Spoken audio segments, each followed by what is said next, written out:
নবীর একটা আদর্শের কারণে জান্নাতে যাবে। সিরত মানি আদর্শ।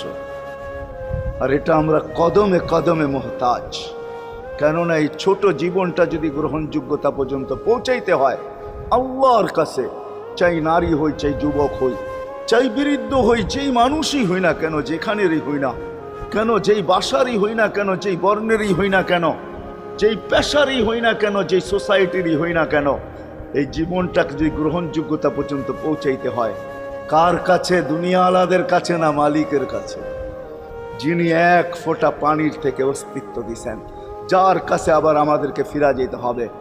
পালানের কোনো সুযোগ নাই। এই জন্যই কোরআন আমাদেরকে বোঝায় আইনাল মাফার। আল্লাহ বলতেছে কোথায় ভাগবে তুমি, বলো কোথায় ভাগবে?